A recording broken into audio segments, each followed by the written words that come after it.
Yeah, because I like that you say that because everybody does. And I think sometimes we try to say, well, I'm not stressed or I'm good. Some people, I feel like that comes from a place of ego. Like 100%. you're just like, I'm good. I got everything in control. And I don't know if I've heard this before, but it's coming to mind of like, if you don't have stress in your life, then you're not really like getting uncomfortable. You're not really like pressing forward to do anything. Cause I feel like it's like, what do they say? Diamonds are built under pressure.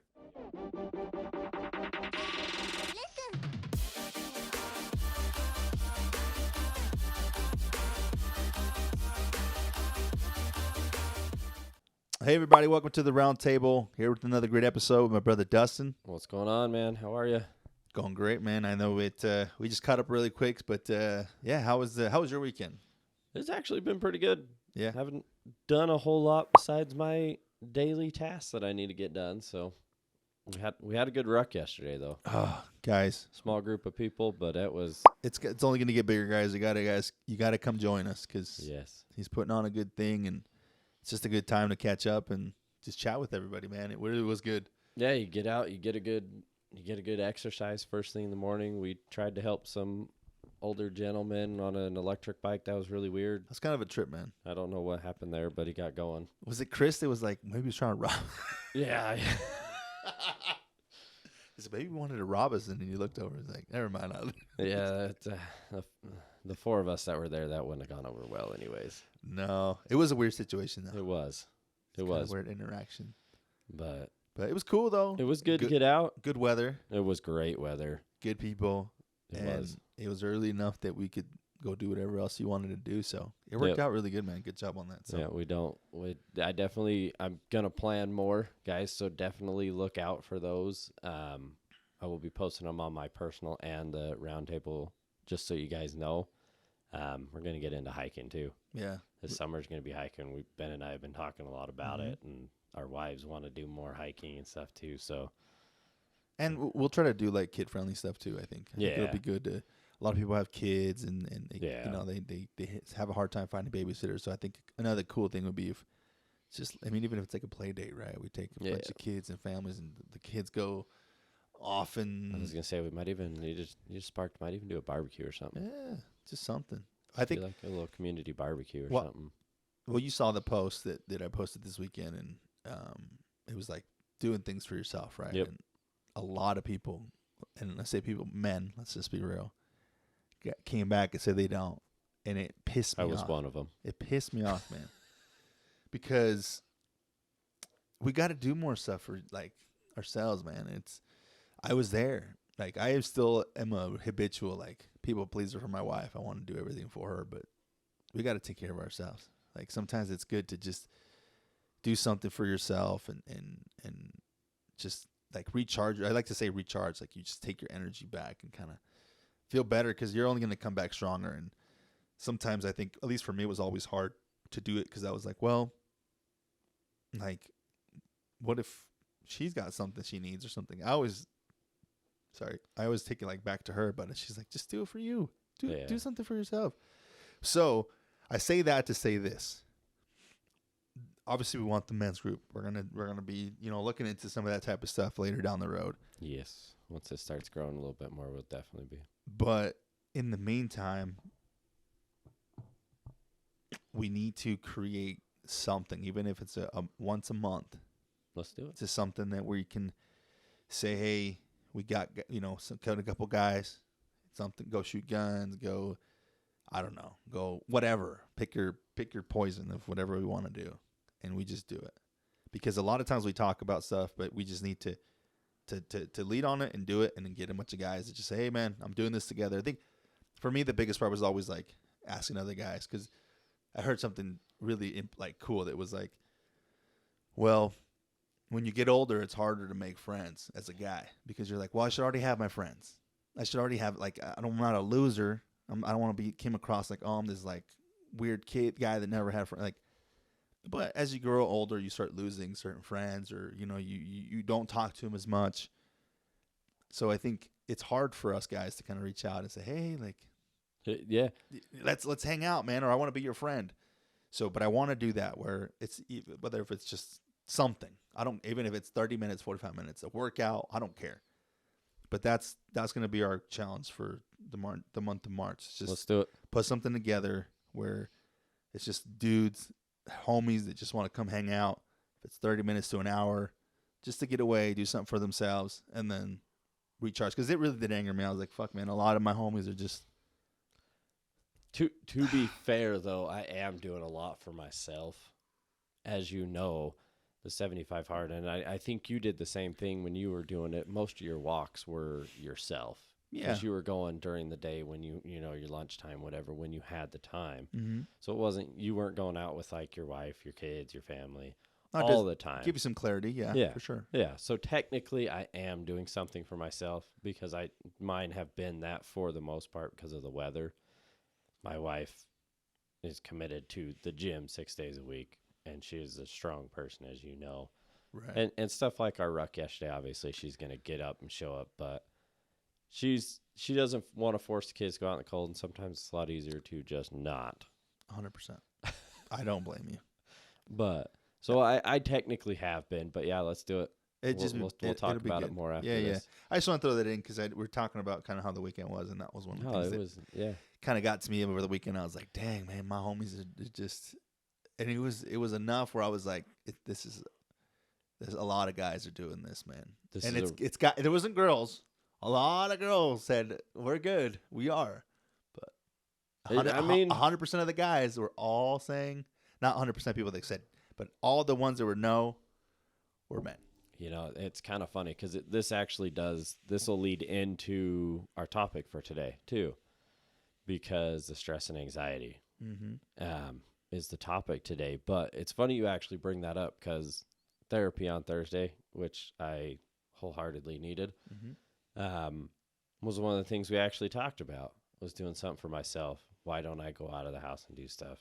Well, guilt, stress, and anxiety come into play for me. Mm-hmm. So it worked out. This was a good segue into our topic for today. There we go. So if you didn't catch it, what is our topic again? Stress and anxiety. There this is something that everybody lives with to every degree possible. Some worse than others, some better than others. Some days are better than others. Yeah, because I like that you say that, because everybody does. And I think sometimes we try to say, well, I'm not stressed, or I'm good. Some people, I feel like that comes from a place of ego. 100%. Like, you're just like, I'm good. I got everything under control. And I don't know if I've heard this before, but it's coming to mind of like, if you don't have stress in your life, then you're not really like getting uncomfortable. You're not really like pressing forward to do anything, because I feel like it's like, what do they say? Diamonds are built under pressure. Yep. So you want to be one of the most precious jewel. I don't know if it's the most precious jewel, but it's a beautiful jewel, right? So you look like that. You want to come out like that. You got to have pressure. You got to have that stress. But with that comes the anxiety, like you said. That like, how do you define anxiety? I guess, is it like, I'm trying to think of what we could say is anxiety would be. It's almost like I don't want to say fear. I guess you can get anxiety from fear, but it's definitely an emotion. It's almost like a reaction to, what would it be? So the technical definition is intense, excessive, and persistent worry and fear about everyday situations, fast heart rate, rapid breathing, sweating, and feeling tired. Okay, so it is fear. It's related to fear. Okay, good to know. So, yeah, I think a lot of times we're gonna have those. Oh, right? yeah. Like you said, we're talking about how we got into this transition is that, men aren't really doing enough for themselves for the most part. Maybe, I'm sure there's some women out there, but from my posts and my things that I got back, a lot of my friends, a lot of people that I know are men that aren't doing stuff for themselves, which usually roots from, well, I don't want to feel guilt. You almost feel guilty, for like having fun or being away from the family, different things like that. That's where my guilt comes from, and that's what, like I said, it's funny we actually decided to do this. I actually wasn't even thinking about this topic when when I decided, I was like, no, we're doing this one instead, because there's so much happened this week for me personally, and I know we actually briefed before this, that dealt with a lot of stress and anxiety. And oddly enough, I was talking to my wife about one of the situations that I want to get into later, how two different types of stress and caused two different reactions for me during that time. And this was I kid you not, less than a 10-hour period. So it was something I felt was important. It's going to be a good topic, I think, because there's 100 ways to deal with everything to do with this, guys. There's different ways and there's a different way to manage it. And the only way we can talk on is the things that we've done, right? Yep. Things that we've found. And so, yeah, for me, the stress level. So, like you said, we had a huge, at least for me, it was a big week. Yep. And like I said, we talked about the specifics, but ultimately, just know, guys, that it was a stressful week. It's something that we've been anticipating, something that we've known about, and I think I don't know which is worse: is when you don't know that something's coming up, or when you know. It's like, I guess the more that you know that you're getting closer to something that can potentially impact your life, the stress level for me and the anxiety shoots through the roof, because then I start playing all these different scenarios in your head. Like, well, what if this happens? What if this happens? I think that's pretty common, to be honest with you. At least overthinking and stuff like that. At least from somebody that's worked on himself quite a bit over the years. That's, 100% something that happens. I overthink the hell out of everything, and I try not to. And I've gotten a lot better through my growth, through therapy, through everything that I've been doing on my end. I've gotten a lot better at a lot of those thoughts. I don't let those thoughts control me as much anymore. So I've definitely learned how to deal with my stress and anxiety. Little tips and tricks to help that I've heard from multiple people. But at the end of the day, I still overthink the hell out of shit. Well, the thing too is that a lot of times when you're under stressful situations, or you have stuff that you can see ahead of time, or something's coming down the road, I feel like a lot of people could be like, well, it's going to be a stressful week, so they like almost let off the gas pedal. But that's also,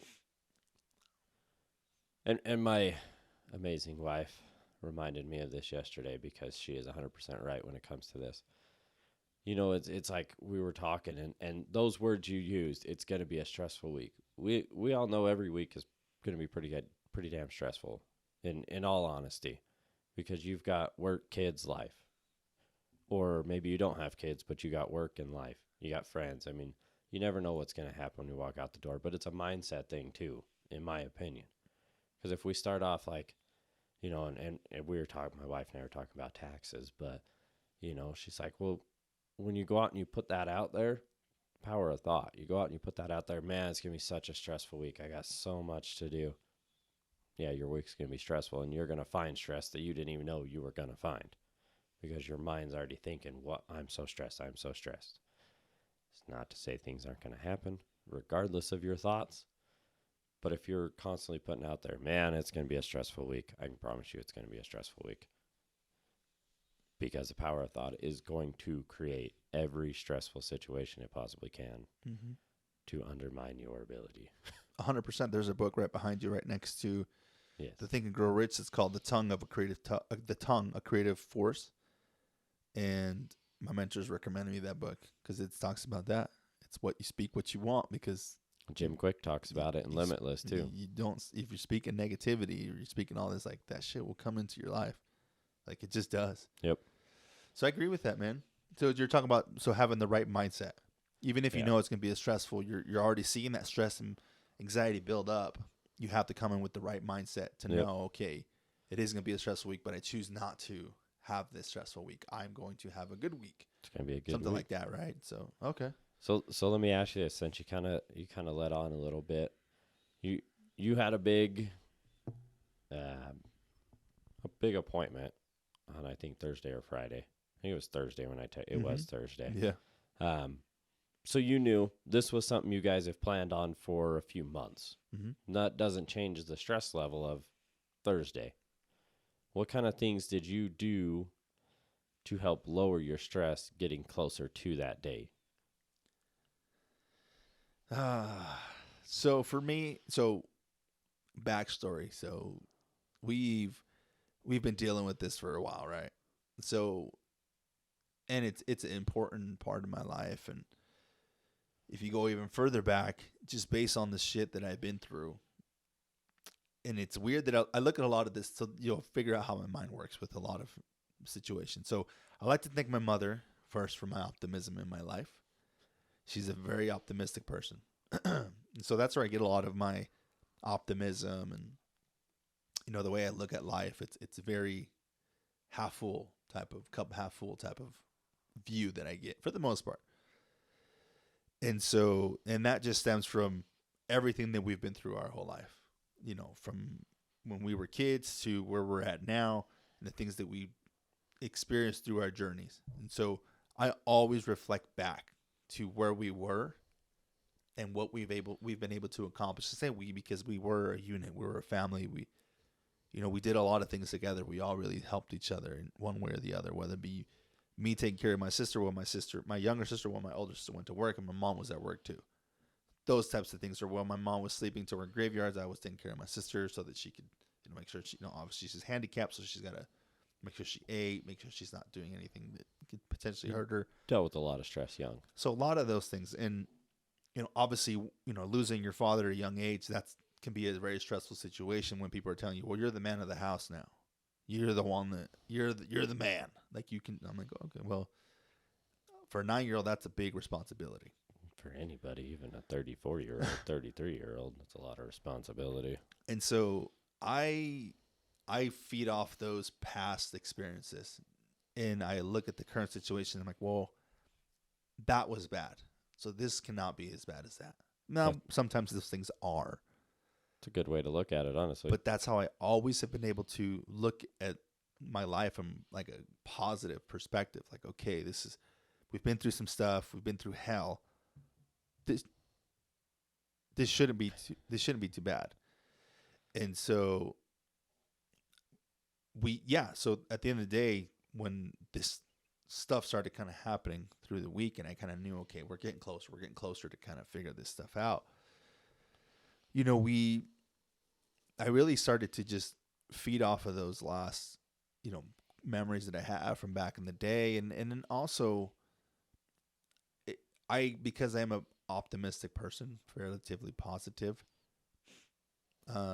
which can be a negative thing as well sometimes, when you are expecting something to go a certain way and it doesn't turn out the expectation you have, like, oh, it's going to be here, but you're short of that.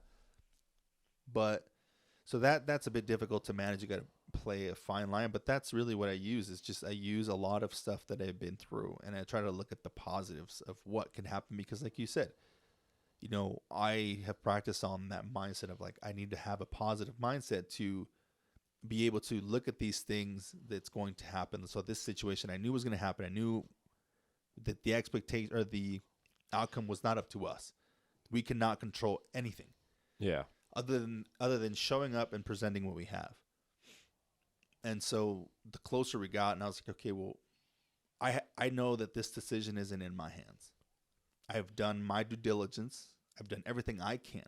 So moving forward, unfortunately, it's up to somebody else to tell me that we're good. And so that's really what I did. That's what I used. It's a bit of darkness from the past, and then looking at the outcome, knowing that I did everything I have now, and I did what I needed to do, and it's out of my hands. Like, I can't control what happens.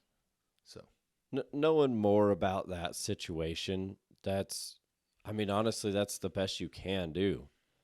I mean, there's a lot of situations that you're going to run into that are completely in your control of how you deal with them. But when that situation is so out of your control that you just have to present everything you can. That's the only way you're going to mitigate the stress when it comes to that one. Yeah, You did everything on your part, and that's literally all you can do. right. And I think another thing too is being present in the moment, because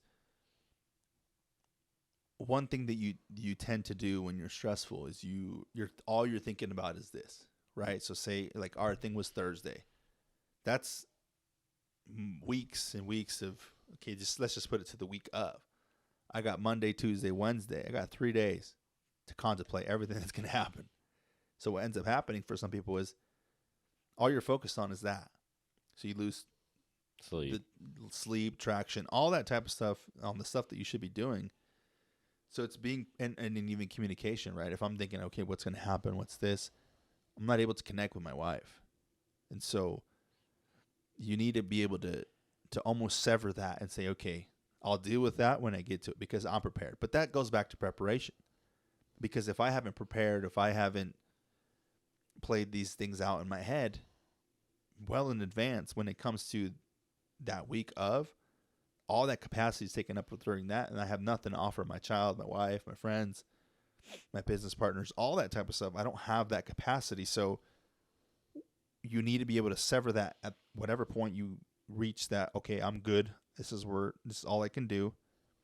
And then you leave it until you get to that situation, because mental capacity, it's the same thing we talked about earlier. It's about doing stuff for yourself. The more mental capacity you're taking up to, you won't like operate efficiently in anything. You'll be half-assing everything, your marriage and all this type of stuff. And It's very true, though. you need to be able to sever that. And then when you come to the situation, like I said, on Thursday, you come in full force. Okay, this is where I'm going. But it wasn't all day. Like, it wasn't a late meeting. It was a 1 p.m. meeting. So you go and, you do your stuff throughout the day. 12 comes, okay, I'm in the mode. Boom, let's go. I'm in the mode to 3-4 hours, whatever we were there for. And we leave, it's gone. Let it go there. And we gave ourselves that day to feel those emotions. Sadness, happiness, all that. And then the next day, boom, back to normal. Like, you can't like live off of that stuff, because if you just let it consume you, we could be talking about it today and tomorrow, and then it's still taking up capacity. So that's kind of what I do and how my mind works with these situations. But yeah, that's what it is, man. Everybody, you got to remember something. We're not gurus. We will never claim to be into. This is stuff we've been working on a while. So the way he explains it, it might seem so cut and dry, but you can guarantee this has been 9-year-old to 33-year-old, if I remember. 34. 34. There's years of growth here. Years of growth. So what we're talking about might seem hard to understand, that it can change that quickly. But if you really put your mind to it, things can start changing pretty quickly. Yeah. No, that's a good point. Yeah, sometimes. Just want to put that disclaimer out there, because it's true. Sometimes we could talk about things and it's like, hello, McFly. Like, it's pretty simple. It's pretty, but yeah, no, I agree with that point. Like, don't listen to me like, oh, he makes it sound so easy. It's not been an easy journey. It's not, and I'm not perfect at it. It's a continuous growth thing too. Yeah, don't get me wrong, but I do the best to be able to say, okay, this is my limit. This is what, and like I said, in that, I pray that a lot of people don't ever go through half the shit that I've been through. But ultimately, I've always looked at that stuff as like, they just added like a tick, like a what is it called? Like a piece of armor to me. That's just how I've always looked at it. I'm just like, this just added to me, and it's just helped me build. But that's just how I've looked at stuff. And not everybody looks at it that way, but the faster you can change that mindset to look at life that's showing you an experience to how to deal with a certain situation later down the road, you should be good. So let's flip it a little bit here. So we're just going to throw a scenario out here. Your dinner and your kid's acting up and you're getting stressed because you're in a nice place. What are ways you can manage your stress to help not escalate the situation? Smack the. No, just joking. No, hitting doesn't work. I can tell you that. Because those can be very stressful when you're somewhere nice, or you're at a store, or you're somewhere and your kid's acting crazy. Luckily Gam wasn't wasn't much of a tantrum thrower. She was a little bit for a little bit, like a couple months, and she was very young, so it was very hard for me to do anything. But and we grew up in a Hispanic culture where my mom used to like ream us, dude. For you act up in a store, oh, you got the look of death, and you're like, watch when we get home, watch. My mom used to do this, my mom used to do this weird thing when she'd grab you, and she used to have these like long nails with not fake nails but real nails, and she would dig them into you as you're walking, so nobody could tell. You're like, oh, I'm in trouble, like I'm dead. And so, but yeah, back to your story. So the question, which is, if our kids throwing a tantrum in a nice place, how do you deal with that stress and anxiety? I think, no, well, it's difficult because there's a lot of there's a lot of different ways you're going to approach this, right? Like, I guess it's situational. Yeah, I was going to say that it might be a little bit of a hard question to answer. Because, it's a situational thing where it depends what's gone on that day, right? Like, what's the most common? Like, do you say, hey, knock it off, or we're going to go out to the car and have a conversation, or just depends on my mood? No, I think a lot of the times when it comes to if the kid's acting up, right? If my kid's having a tantrum, or she's just being a jerk and she needs to get pulled aside, a lot of times we'll just pull her to the side and be like, hey, this is what it's a direct conversation. You don't. Well, and she is older too, so it's easier to have these conversations. Yeah, it definitely is. When she was younger, it was the same. It was, you got to kind of pull them. We'd pull her to the side and tell her straight up, like, this is unacceptable. This is blah blah blah blah. We discipline enough to where I think she's got a little bit of fear. Like, we don't hit her. We don't do. No, we've taken stuff away from her. We've. It just depends. She's a good kid though. Yeah, It's hard, man. I think that's more of like a disciplinary, right? But for stress, anxiety for myself, because I have to manage my emotions, right? Yeah. You need to be able to look at the situation and say, okay, what emotions can I handle? And so you look at your emotions, you say, I'm feeling upset or I'm stressed out, because a lot of the times in that situation, if you're stressed out, you're probably worried about what everybody else is thinking. People are going to think I'm a bad parent because my kid's acting up. I think we all think that. But we forget that most everybody that it's in the store and stuff with us probably is a parent and has dealt with kids doing the same crap. Yeah. Now, if your kid, like, I do look at some kids. I'm like, dude, that kid's too old to be throwing a tantrum sometimes. Yeah. But we never know, right? I try not to judge. I don't know the situation. You never know what the kid or what the family's going through. But so I'll put it to the situation, because it did happen to us, and we want to do things that talk about things that have happened to us. So we took a flight. Gamry was probably like 2 years old, and it's on the flight back from Texas. And when I tell you she cried the whole way from Texas to Utah. It's like a 2.5 hour flight too. Yeah, it was, I was stressed out because I know what that does to people. Like, I was doing it to me, but it's different when it's your kid. Like, you don't hear it the same way. It's weird to say, but you don't hear your kids cry the same way you hear somebody else's. You're like, dude, like, shut your kid up. Yep. So she was crying, and it was pretty bad. So I was like, if it's bad for me, everybody in this plane. And so I stood up and I was like, I'm sorry, everybody. And a lot of people were like, no, like, because I was trying. It wasn't like I was just like on my phone or like just told, like, I was giving her this, like standing up and I did everything I could, and it wasn't working. And so the lady next to me, she's like, no, you're fine. And some other people are like, yeah, like, don't worry about it. We all have kids. We all get it. But in that situation, like, it was super stressful. And all I could keep thinking was like, okay, how do I not lose my how do I not lose my emotions? Because it's not going to help the situation. So it goes back to having that discipline of like being able to control your emotions, because if you lose it, then they lose it. And it's just, as leaders, we can't just throw our hands up like, screw it. It just doesn't work that way. So what about for you, man? I mean, talk, have you had a situation where your kids kind of had a freak out and you're just like, okay, this is like putting me over the edge? Like, Here's the issue with me, and I'm still working on myself, and I've dealt with quite a bit. Nah, I mean, everybody deals with their own shit in their own ways, but you know what I've been dealing with personally, there are times that I've definitely gone overboard, but for the most part, same thing. Try to have a conversation with them. Hey, you need to knock this off. This isn't how we act. This is how we do.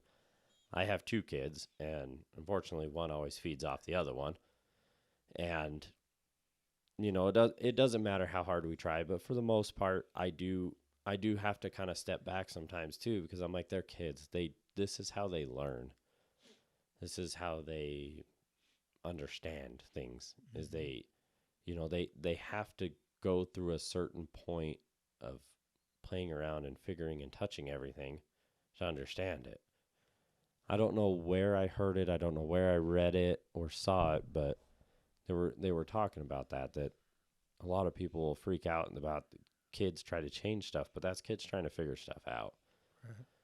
But for the most part, I typically try to have a conversation right there. If it continues to escalate, I generally will take them out of the wherever we're at, whether it's a store, restaurant, whatever, or at least say, hey, if you don't, we're leaving. Right. Like, because it gets embarrassing, you know, and especially when it's over cereal or something so minor.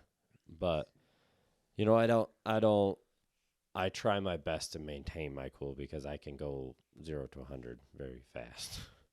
But I do my best, just same thing, either walk away, quit talking to them for a minute, breathe, or have a conversation and hope that they just stop doing what they're doing. Right. So do you feel like you've had stress like a lot? Like, oh yeah, your whole life? Like you most of it's self-inflicted, to be honest with you. There will be a conversation about, we'll have a podcast about like my depression, and honestly, a lot of what I think I've dealt with is self-inflicted stuff, you know, but I've learned a lot better to manage my stress and my anxiety. So what you said, like walking away. Yep. What other like things have you utilized to be able to like, okay, because sometimes we can't, right? We can't just, we're in the middle of the store. You're like, oh, you're staying here. I'm walking. Yeah. You know, is there anything else that you've utilized in the time if it's like just taking a second to and it depends on which kid we're talking about too. Yeah, I mean, you know my kids. They're two completely different personalities. One's like mine, and then one's like us. Yeah. One is me, and that's the scariest part. Is one is 100% like me. It's like yesterday, for example, my youngest, I love that kid to death, but she's a lot like me, and it makes it almost harder to deal with her because it's me. She lost her mind about, I can't even remember, but it stresses my wife out when she acts this way. Oh, it was about a rug. Because we bought new rugs for our house, and she wanted a new rug for her room, and we're like, well, you got to clean your room. You can have the ones in the hallway if you want, the old ones, and she wanted the new one, lost her mind, which I know was stressing my wife out because it's over something simple. Yeah. But that kid needs a little bit more time, and sometimes you just got to ask, hey, we finally have gotten to the point, it's gotten a lot better to do this, where we're like, do you need a hug? Do you need someone to hold you? Where's your blanket? Where's, you know, her comfort? And eventually she can start calming down and but I have to remain level-headed, which I wanted to freak out really bad because there's no reason for this. But the stress of that, knowing that my wife is super stressed and that this kid's just screaming, and I'm supposed to be going on my walk so that I can go get food, which doesn't help my wife's stress and angry levels. Right. But so I'm able to maintain a lower head, but those are some of the things, depending on the kid, you know, ask, hey, do you need a hug? Just to help calm them down or hold them close. Or I try not to walk away in stores, but sometimes you kind of got to give them a little bit of space to be like, oh crap, mom and dad might actually walk away from me. Yeah, I think No, that's a good. I think that it kind of triggers something to me to think about. It's like, well, sometimes we have like certain expectations, or we need to set realistic expectations or goals for let's just say our kid, right? Yeah. Like the sooner you can set that realistic, like it's not going to happen, and you have that blowout, and the biggest thing I found is like, okay, because Gamry is big on like she wants this, she wants it, like she's spoiled, she's the only child, right? So she's like, I want this. I'm like, your expectation is my goal, and expectation of this is not going to happen. So lower your expectation, because you're not going to get it. So I think the sooner she can figure that out, like, okay, they're not going to budge. Yep. They're not going to move. She can have whatever feelings she has, and then we move forward. But it takes a while for them to understand that. But that's a level of, because I don't want to say it's stress. They're feeling stress because I don't know what they're feeling. I don't know, but I would assume it's a form of stress that they're like, okay, I really want this. I really want this. But they need to figure out how to look at that situation and just be like, okay, like it's not going to happen. And how do I deal with my emotions? Because I'm stressed out that I'm not going to get this toy or this whatever, you know? So, but it's us to set that because if you blow up, if you're like, what the, you just freaking the hell out. They'd be like, oh, so that's how you react when this, I think they get the wrong precedence of like, okay, that's a right reaction for the situation. I was gonna say it's almost we're fighting a different battle because and to be honest with you, it's probably because of me. I'll just be real, because of how I've acted or reacted over the last few years. So now we're fighting that battle because they kind of saw how that was. Yeah. And so I'm changing it. And apparently a lot of kids' brain growth is in the first 5 years. 80% of the brain growth is in the first 5 years. And lo and behold, the first 5 years of 4 or 5 years of my youngest child's life has been a little bit more turmoil on my part. So we are fighting an uphill battle with that, because I'm trying to deal with myself at the same time of dealing with her. And she's seen some of this stuff. As much as I try to hide a lot of it from the kids, at least, they've seen, they've heard. I'm human. I do my best. But I think that's a lot of where we're coming from with her. Right. Specifically, is that how she's reacting is how I've reacted in the past, or maybe we've allowed her to react. Obviously, that brings a whole new stress and anxiety, especially in stores and restaurants. But it's about learning, trying to help her control her emotions the same way I can control mine, or control her stress the same way I'm trying to control mine, and just be more calm. And it's getting better, but it's going to take time. Yeah, it's a growing process, and don't be too hard on yourself, because I think all parents, we like to think we're all gonna ruin our kids somehow. Let's just call it what it is. I don't want to use the word ruin, but that's we all have some negative. They're gonna find something when they grow up that we didn't do the best of. Yeah, and so ultimately, and we were literally just talking about this 2 days ago after the whole situation, and I told my wife, I was like, look, I don't like to think that my situation was worse. I've heard a lot worse. I've heard horrific stories. But if I had a chance, then everybody else has a chance too. Like, you just have to, no matter what you go through, every child has a choice to make. It's true. Do I want to be like this, or do I want to be like that? Now, sometimes they're a little younger, in your case, to truly make that decision just yet. But I think that stuff is good for people, like, because you can't have this Brady Bunch lifestyle and think that your kids will look at that and be like, now there is good things. You want to show them good things. But I used to, and I don't remember where I heard it, but it was like, don't argue in front of your kids. Okay. There is, I like that, but I don't like.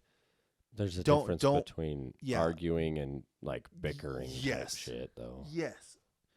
You need to show your kids how to have a proper argument. Okay. Now, if me and Taylor, like, I'm like, F you, you dumb, da da da, and like being degrading and that's don't show that, and you shouldn't be doing that anyways. But if you, That just adds stress to their life too, though. they're stressed out, but if like they look at that like, okay, I don't want my husband or boyfriend to treat me like that. Okay, they can get that. But the easiest way to set them up for success is you have an argument, calm, collected. They watch you deal with it. Oh, mom and dad are upset. They're not yelling at each other. You could tell they're upset. Oh, I need a minute. Let's talk about it in 5 minutes. Let me think through it. It also helps them. It does teach them to deal with some of the stress, because arguments are stressful For everybody. I mean, have you been in a room when somebody's like there's it like makes you stressed, you're like, oh my gosh, like this is I don't want to be here. uncomfortable and stressed that you're in the wrong place at the wrong time. Are they going to turn on me? Yeah, I've been there before. And so it's just, there is good things, and don't be too hard. I mean, it is what it is, and you work through it, and your kid's great. I mean, it's just the way it is. And, I think a lot of it, to deal with the stress of day to day, we, like you said, we're family men, we're husbands, we have our jobs, we're doing this, you're doing 75 hard, you're working out, we've all got a million. It's just not just us. There's a million viewers or whatever that listen to this that are going to say the same thing. I'm going through, you don't know my life. I'm going through all kinds of stuff. Stressed out the ass. Yeah. You got to find something to take that stress level down. Yep. Whatever that is. Yeah. A few things that healthy. Yes. No drugs, no like healthy stuff. Yes. Don't numb yourself. No. I've done that before. That didn't work either. Just to be clear. I've done that. Now there is, so a few things, like there's breathing techniques. You can look them up. They're all over. It's like breathe in for 5 seconds, hold it for 8, breathe out for 5 seconds or something.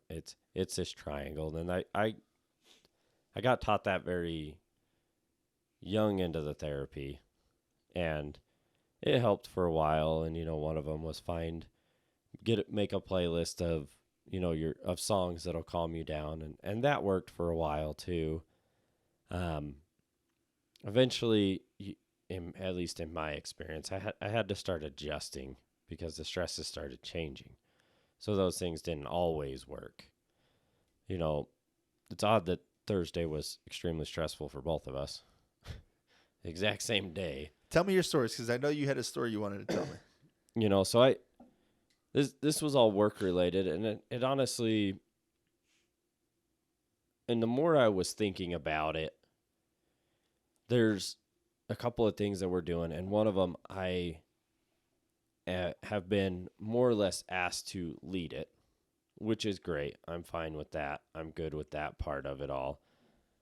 The only downside to that is there's so much out of my control, because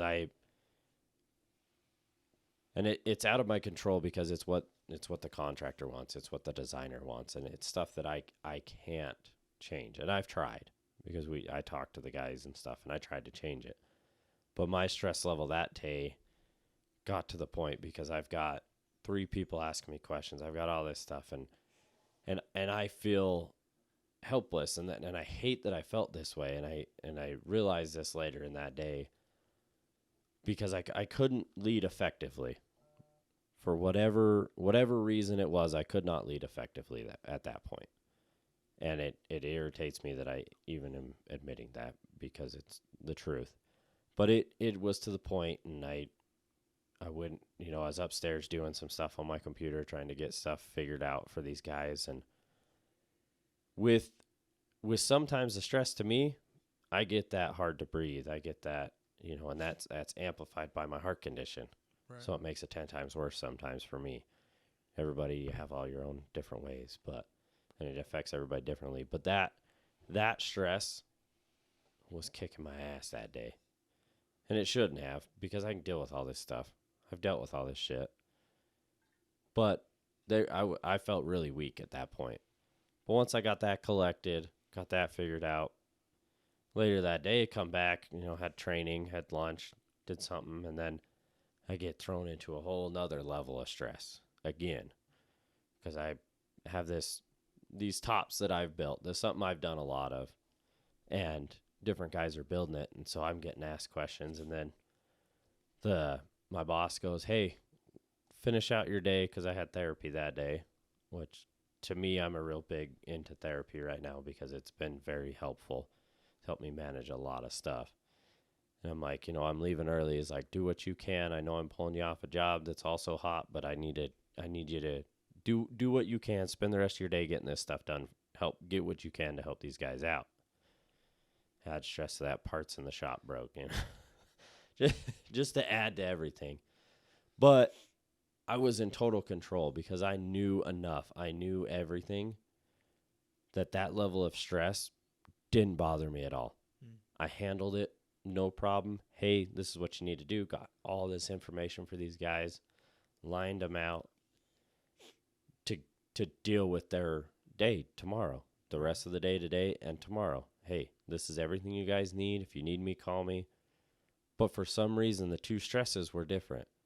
One where I can control everything because I know this and I know it very well.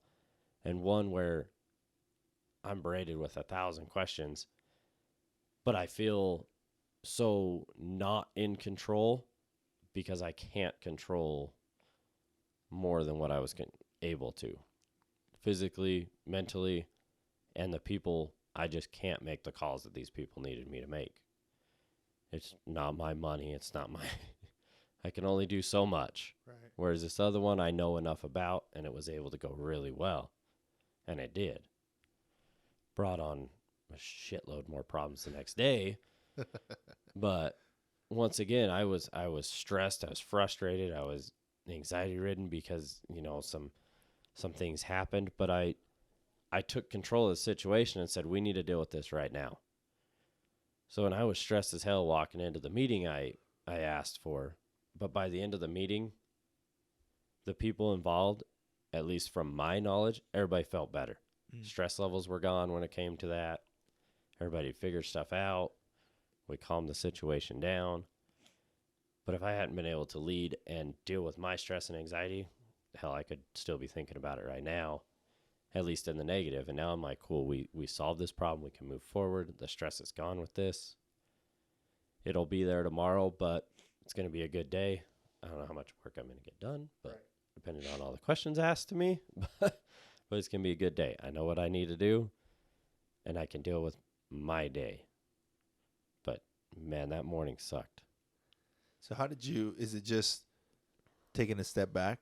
Yeah, that's 100% what I did.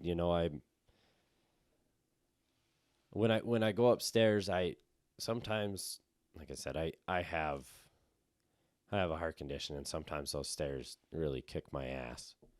And when my heart starts acting up and I start having that issue, it makes it harder to breathe anyways. Well, when it makes it harder to breathe, the anxiety ramps up, and as a lot of people know, anxiety also makes it hard to breathe. So there's been times that it can get pretty rough to breathe, where I have to actually fully sit down and concentrate on breathing. That's about the only way to mitigate that I've found to deal with that. So sometimes, yeah, it's just I did that day where I just sat in my chair and I just sat there for a minute and really focused in on that deep breaths in, hold it, deep breaths out to try to calm everything back down. So that's been one of the biggest keys that I've done to deal with the anxiety and the stress when it gets that bad.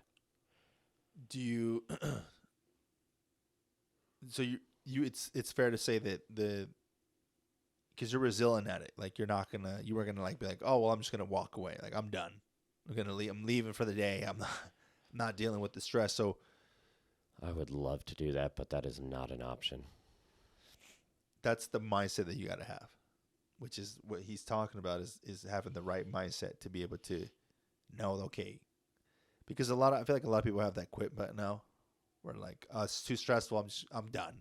Now, walking away is okay. Taking a second, but I'm talking about fully like just I'm done for the day. Fuck this. Like, yeah, so there's never been an option for that for me. So what you're hitting on is your mindset has to be fully ready to just be like, I'm dealing with this. Like, I'm resilient at this. I'm not going to budge.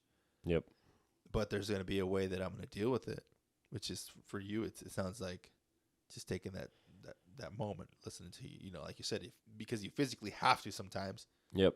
You sit there and kind of just be so into your breathing, and like it's almost like you don't forget everything, but you're just taking that moment to like almost recenter yourself. Like, okay, I'm back. I think it was Andy Frisella. I was listening to one of his just the other day, and he was talking about how at the end of every speech, at the end of every meeting he has, anything like that, he comes back and asks questions to himself, what, or to the small group of guys he's with, what do you guys think? Could we have done that better? What, he self-evaluates what was going on in that situation and how it went down. Because, when he was at Limitless, he might have thought, yeah, I could have done this better at my speech. I mean, you were there. He killed the speech, in my opinion. Yeah. He brought the energy. He brought the end of the show amazing. But he might have been stressed going on there to do it. But the self-evaluation, what I'm getting at is the self-evaluation is what led me to realize, okay, when I was full leader with my knowledge, my stress level was, I was stressed because I was trying to get all these answers for these guys that they needed in a 2-hour window. And as everybody knows, sometimes people don't allow 2-hour windows to work when it comes to communication because they've got to get answers from other people. So my stress level was high with that, but I could manage it easy. Dealt with it, no problem. I know what I need to do. I know what I need to deal with. I know the questions that need to be answered.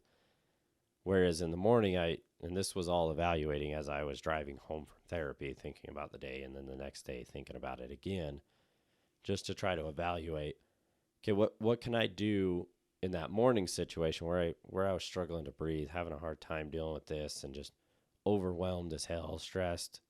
What can I do when I get in that situation next to help avoid feeling that way? Some of the things were in my mind, just same thing, like, okay, take a step back. Say, okay, guys, give me a minute. I'll figure your questions out. I'll figure this stuff out. You guys just got to give me a minute to deal with it. Be more proactive rather than reactive, and hopefully let the situation go that way. I mean, there was a lot more involved in everything, but the details aren't super critical, I don't feel like. But it's a lot of self-evaluating to realize where those stresses were coming from and how I can change them. So those were some of the things, like, even looking at the afternoon situation, overwhelmed the hell out of one of the guys, and I felt bad. But when I get going, sometimes I can be a little amped up, and I think that doesn't help the situation. So that was another thing. Hey, next time I need to approach this, I gave you 1,000 things to do, but next time I'm going to approach it differently. Hey, maybe write out a list so it's easier for him to look at. And that works for me too. Works for anybody. Hey, these are things you need to knock off to get this job done. Or these are things you need to knock off to get this day through. Mm-hmm. So that's definitely things I'm going to think about next time to limit my stress and his, or the next person, whoever it might be.